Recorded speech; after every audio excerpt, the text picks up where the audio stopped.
دوستان گرامی، درود بر شما.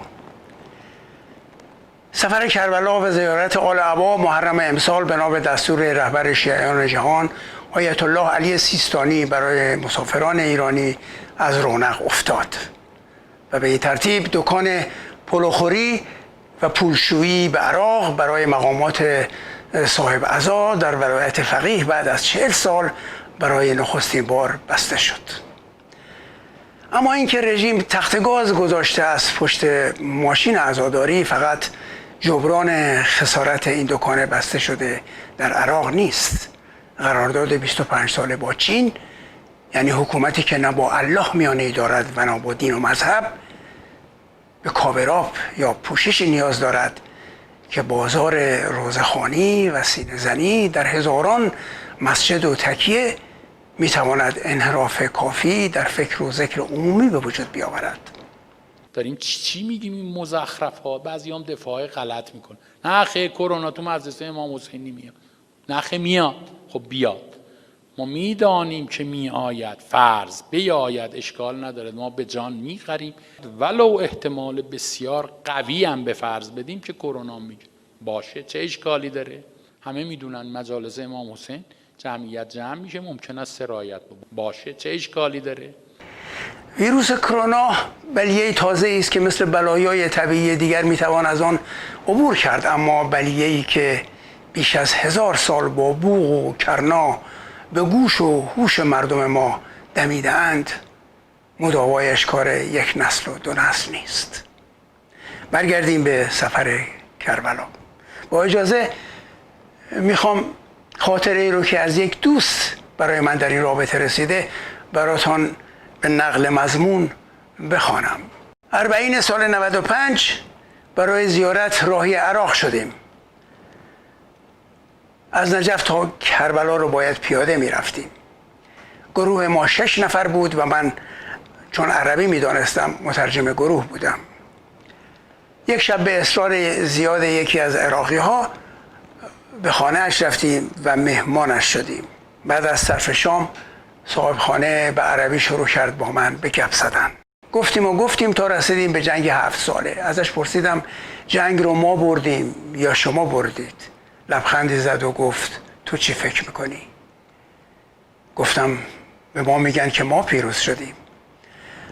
گفت چطوره به جای جنگ در مورد وضعیت فعلی صحبت کنیم؟ بعد پرسید حکام شما کجایی هستن؟ گفتم معلومه ایرانی.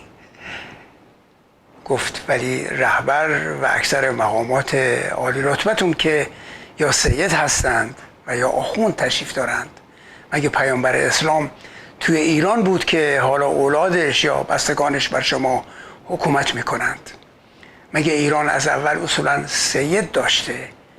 ما عرب ها که عمیقا معتقدیم طی 14 قرن گذشته در ساختار هیچ حکومتی مثل ایران نتونستیم تا به حال نفوذ کرده باشیم. من کمی توی فکر رفتم.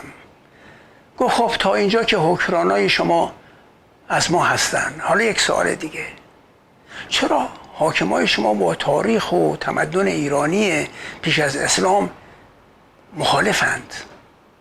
گفتم نمیدونم. گفت به خاطر اینکه تمدن اسلامی عربی رو جایگزینش بکنند. پس تا اینجا ما تمدنتون هم ازتون گرفتیم. درسته؟ از روی استیصال سری به علامت تایید تکون دادم و او 2 مرتبه به سخنانش ادامه داد. گفت چرا سر سفره عید نوروز شما قرآن میگذارید؟ چرا حتی در تحویل سال شمسی که ربطی به ما عرب ها نداره دعای عربی میخوانید؟ بعد بدونه که منتظر پاسخ من باشه گفت پس تا اینجا آداب و رسومتون هم ما ازتون گرفتیم. بعد پرسید اسم خودتو چی هست؟ گفتم محمد کاظمی. خنده کرد و گفت خب پس اسم و فامیلتونم که مال ما عرب هاست. حالا یه سوال دیگه، دین اصلی ایرانی ها چی هست یا چی بود؟ گفتم زرتشتی. اسم خداتون اهورامزدا، کتاب آسمانیتون اوستا، معبدتون دیر و آتشکده. گفت کجا هستن اینایی که میگی؟ ازشون سراغی داری؟ شما که داریم به زیارت امامزاده های عرب میایین، پس ما دین و مذهبتون هم یه جوری ازتون گرفتیم. بعد با طعنه ادامه داد پولتونم که خب داره خرج عراق و سوریه و فلسطین و لبنان و یمن میشه، پس پول و درآمدتونم ما ازتون گرفتیم. درسته؟ کدوم ملتی رو سراغ داری که اینجوری تا به حال به ما عربا باج و خراج داده باشن و هنوزم بدن؟ با ناراحتی گفتم چی بگم، حق با توست. گفت چند تا از نام‌های اسطوره میتونی نام ببری؟ گفتم بله، رستم، سهراب، اسفندیار، کیخسرو، ما تا دلت بخواد نام اسطوره‌ای داریم. گفت پس چرا وقتی با ما میمونین مشکلی براتون پیش میاد میگین یا علی، فاطمه یا حسین؟ و بعدش با خنده به عنوان دلداری چند تا زد به پشت من و گفت قبول کن که ما اسطورهاتون هم ازتون گرفتیم. دیگه داشتم روانی میشدم. هیچ وقت اینجوری فکر نکرده بودم به چیزایی که میگفت.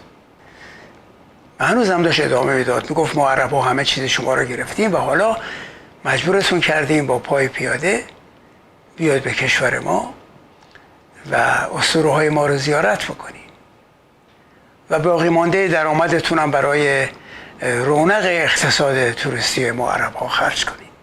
از شدت ناراحتی و سرخوردگی دیگه عرق کرده بودم. از اینکه جواب دندان شکنی نمیتونستم بهش بدم از خودم بدم آمد. همراهان پرسیدن چی شده؟ صاحبخونه چی گفت که یا چی داره میگه که اینجور به هم ریختی؟ صاحبخانه در اومد گفت چرا از دوستات نمیخوای بیان اینجا به ما ملحق بشن و به حرفهای ما گوش بدن؟ چون هرچی باشه نصف زبان شما عربیه دیگه، مگه نه؟ بالاخره ما یه جورایی زبان مادریتون هم ازتون گرفتیم. بعد آهسته جوری که اونهای دیگه نشنون به گوش من گفت چه بسا یه روزی اسم کشورتون و خرج فارستون هم عربی کردیم. و با خنده سوال کرد حالا راستی چی بود اون سوال اول؟ پرسیدی جنگ رو ما بردیم یا شما بردید؟ اون شب تا صبح خوابم نبرد، همش به حرفش فکر میکردم. صبح که شد به دوستام گفتم شما سفر کربلاتون رو ادامه بدین، من برمیگردم به ایران خودم. تا گفتار بعدی شما رو مثل خودم به بازگشت به ایران بزرگ نیاکانمون از همیشه امیدوارتر میخواهم. نمیذاریم نسل‌های بعد بخونن که یک سالی روزه حسین به خاطر یه ویروس تعطیل شد.